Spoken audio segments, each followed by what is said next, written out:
En una ocasión tuve la oportunidad de dictar una conferencia sobre derecho al autor y la manera en que las licencias de derecho al autor nos permiten proteger o ayudar a proteger nuestra propiedad intelectual en espacios digitales.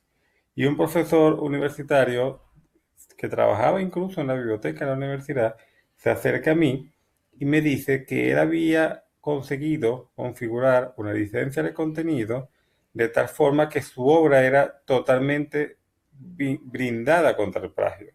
Una obra, según sus palabras, según sus dichos, que no podía ser plagiada.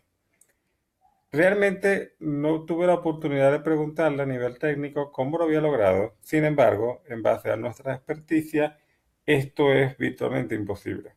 Como hablábamos en la clase pasada con respecto a la seguridad digital, el plagio es algo que garantizar el 100% que no se va a dar pareciera ser imposible. Lo que debo hacer es reunir las herramientas necesarias para dos cosas. La primera de ellas es una vez que se llega a dar, si se da, poder yo tener una posibilidad cierta de en un tribunal, en un ambiente judicial, poder hacer efectivo mi derecho y que se retribuya en mí todo daño que se haya podido ocasionar por ese plagio.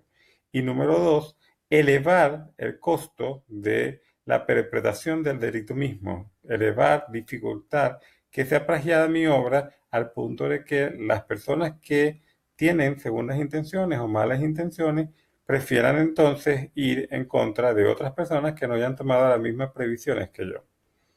Con esto lo que quiero decir es que uno de los grandes temores que han existido tradicionalmente con respecto a la publicación de un contenido en Internet es que ciertamente se pierde hasta cierto punto el control sobre ese material, pues no tendremos capacidad de determinar qué persona lo ve o qué persona no lo ve, qué persona, y una vez que esa persona lo ve, que accede a ese material, a ese contenido, qué hace esa persona con ese material o ese contenido. Obviamente existen herramientas que nos permiten regular hasta cierto punto o dificultar ese acceso al contenido y qué se hace o qué no se hace, o digamos, tomar acciones indebidas con ese contenido. Yo podría publicar el contenido en un formato protegido, en un formato no abierto, para que solamente sea abierto en determinados dispositivos, en determinados programas, que pidan una contraseña para poder abrir el archivo. Pudiera poner todo mi contenido detrás de un muro de pago, más que por el pago en sí mismo, para garantizar que las personas que llegan a él han sido debidamente identificadas y debidamente autorizadas. Y un largo, etcétera, que quiero dejar constancia de que sí lo conocemos, que sí lo manejamos, pero que también conocemos y manejamos que no son 100% infalibles. La idea acá, con la clase de hoy, es entender cuáles son las herramientas digitales que precisamente nos ayudan a evitar el plagio en vez de tener este miedo de que por subir un contenido en espacios digitales va a ser indefinidamente plagiado.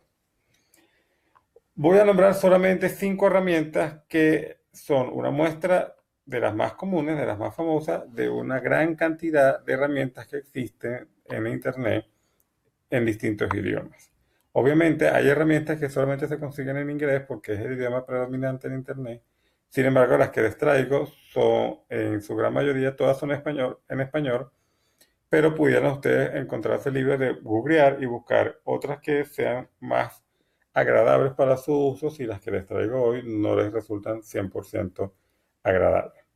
Asimismo, hay unas herramientas que son totalmente gratuitas, hay otras que son de pago 100% y hay otras que son semi de pago. Cuando digo semi de pago, me refiero a que va a haber una cantidad de uso gratuito y luego de ese uso mínimo que se establece va a empezar a requerir un pago.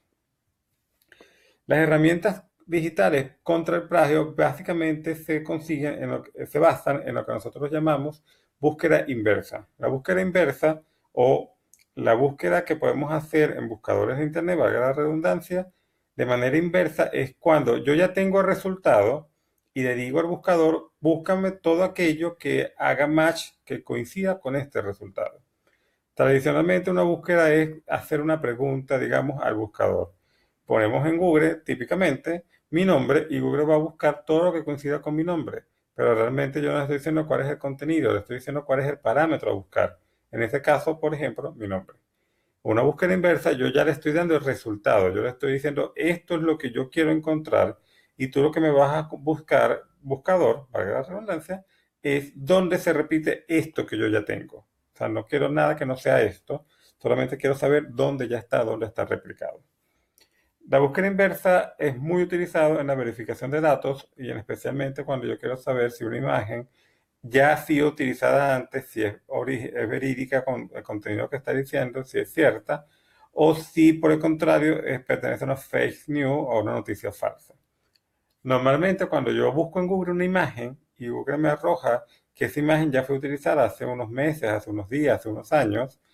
y en un contexto distinto al que yo ya la estoy apreciando, en el cual yo la estoy recibiendo, eso me quiere decir que es una noticia falsa, porque la persona que confeccionó la noticia falsa utilizó imágenes de internet que no tenían nada que ver con el hecho falso que esta persona está narrando. Cuando nos encontramos con fotos que sí son del hecho que nos está narrando, o que sí son novedosas, verídicas, o bien no las consigo en una búsqueda inversa, porque la persona la publicó, la acaba de tener y todavía no ha llegado a los buscadores de Google, o bien la consigo en una búsqueda inversa en un contenido relacionado con la noticia que yo ya tengo. Así sabré entonces que esta foto es ciertamente de lo que dice ser. En el caso del plagio, pudiéramos aplicar en el contenido de texto todas estas herramientas que ya vamos a ver, suministrarle parte del texto, que es mi paper, mi investigación, que es de mi autoría. No pongamos, por favor, citas de autores, sino frases que sean de nuestra confección, frases que sean de nuestra autoría en un 100%.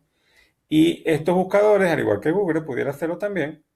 van a hacer una búsqueda de ese texto, pero de manera idéntica. Tradicionalmente, cuando ponemos en Google una frase, Google separa palabra por palabra y las busca, no importa su orden, a menos que la pongamos entre comillas la frase. En el caso del plagio, obviamente, tiene que buscar la frase exacta porque no puede buscar simplemente una palabra. Yo no he creado una palabra a menos que haya desarrollado un nuevo constructo teórico y tenga una nueva definición. Sin embargo, para que sea realmente efectiva, no bastará con que yo busque esa definición, ese concepto que he creado, sino lo ideal sería por lo menos un párrafo, una frase entera, para que así la búsqueda sea más exacta y arroje resultados más pertinentes. Cuando hablamos de Copyscape, es una herramienta paga, lo que hace es precisamente una búsqueda profunda del texto que yo les estoy suministrando y me va a permitir, me va a analizar frase por frase, basándose en los signos de puntuación, cuáles son las frases que se consiguen en Internet en alguna publicación, en algún contenido, en alguna otra parte. Obviamente, si yo suministro un texto que es de mi entera autoría, no debería coincidir coincidencia con el texto entero y si he utilizado alguna frase que sea quizás cliché, que sea muy típica, pues me arrojará solamente esa frase como con un número de coincidencias. Sin embargo, no así de todas las frases. Así yo podré determinar que ese contenido que estoy utilizando no es plagiado o controlar que no sea plagiado. Este tipo de herramienta es muy utilizada por los profesores universitarios que quieren saber que sus alumnos realmente hicieron un trabajo y no solamente lo copiaron en Internet. Si mi alumno me entrega un trabajo como original y yo agarro al azar cualquiera de los párrafos y lo subo a una de estas herramientas,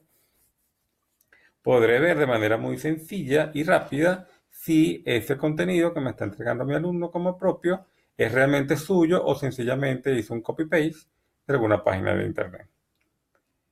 Viper, que es la segunda ilustración que tenemos aquí en la lámina de una víbora, funciona de manera muy parecida. Yo voy a subir, en el caso de Viper, que es una herramienta de pago, te permite subir el documento entero, el archivo completo, ya sea de Word o cualquier procesador de texto, donde está mi investigación, donde están mis resultados, donde está mi trabajo, y él de manera constante va a hacer una búsqueda constantemente, según el parámetro que establezcamos, en Internet para, muy parecido a CopyPaste, buscar similitudes con las frases exactas que constan en mi documento y avisarme vía correo electrónico cuando consiga una alerta de que alguien ha publicado algo similar a mi obra, a mi contenido. Fíjense que Copyscape me permite ver que el contenido que yo tengo es original o no, porque hace esa búsqueda, mientras que Viper me permite de alguna forma un monitor constante de que no se publica nada parecido a lo que yo estoy suministrando, que es un documento. Plagiarisma y PragScan funcionan muy similar a Copyscape, con la diferencia de que son soluciones gratuitas. Tienen versiones de pago un poco más potentes, pero ya con la versión gratuita podemos lograr nuestro cometido. Y la única diferencia con Piper, que quizás es la solución paga un poco más costosa, es que con el caso de plagiarismo y PragScape tendríamos que estar buscando de manera constante porque ellos no lo van a hacer automáticamente. Es decir, yo debería programarme, un ejemplo, que una vez al mes voy a buscar unos párrafos al azar de mis papers, de mis trabajos, para garantizar que nadie me está plagiando. Estas herramientas permiten, obviamente, monitorizar hasta qué punto mi trabajo puede estar siendo utilizado por terceras personas sin respetar mi autoría. Por último, la quinta herramienta se llama Alertas de Google, que es una herramienta de Google que en el material adjunto, anexo, se la estoy dejando cómo utilizarla, cómo configurarla, y no es más que una búsqueda de Google que yo le pido a Google a través de mi cuenta Gmail que la realice cada cierto tiempo en el inmenso Internet al cual tiene acceso Google y me arroja a mí los resultados a mi correo electrónico. De manera similar a Plagiarismo, a Plagiarismo o a Copyscape, Google va a buscar este párrafo que yo voy a introducir, solamente que no permite párrafos tan largos, como en el caso de Viper, tienen que ser líneas, frases, pero al buscar estas frases, que yo la voy a escoger, obviamente porque son de mi autoría 100%, él hace una búsqueda y me arroja si coincide alguna coincidencia a mi correo. Mientras no haya coincidencia, no me avisa de nada. Por eso se llama alerta de Google. Cuando él consigue algo, me avisa. Y entonces yo podré tomar las acciones necesarias. Nuevamente insisto en que es importante no poner en ninguno de estos buscadores frases, citas de otros autores, porque nos van a arrojar resultados equivocados, nos van a arrojar cada vez que alguien lo citó, cada vez que alguien lo utilizó. De la misma forma, nos pueden arrojar que alguien nos esté citando, ya sea con conocimiento nuestro o no, y esa es otra forma, no solamente para evitar el plagio, sino también para llevar un control de quién nos está citando. Si alguien nos está citando, pues pudiéramos nosotros agradecerle o tomar algunas medidas si pensamos que lo está haciendo de una manera abusiva. Sin embargo, está reconociendo nuestro derecho al autor, que es quizás lo que realmente nos debería importar. Con esto quiero terminar puntualizando que si yo subo un contenido en Internet, en espacios digitales, ese contenido que está asociado a mi identidad digital, a mi nombre y apellido, a mi foto, a mi perfil, el día de mañana en un tribunal pudiera representar, porque ese contenido en espacios digitales además asocia una fecha, el día de mañana en un tribunal pudiera representar una prueba de mi autoría sobre ese contenido. Recordemos que judicialmente hablando, y esto lo digo ya como en función de mis investigaciones y de mi conocimiento, judicialmente hablando es imposible demostrar que una persona es el autor, sin lugar a dudas, de un contenido. Pues no tenemos manera de meternos en el cerebro de nadie para saber si algo salió o no salió de allí. Entonces la jurisdicción lo que hace, los sistemas judiciales del mundo lo que hacen es, de una manera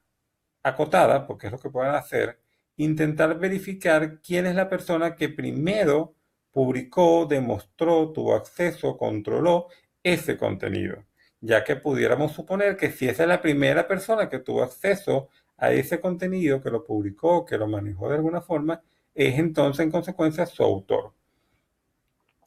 Y esto ya se ha demostrado en algunos casos judiciales en el mundo, cuando una persona puede incluso tener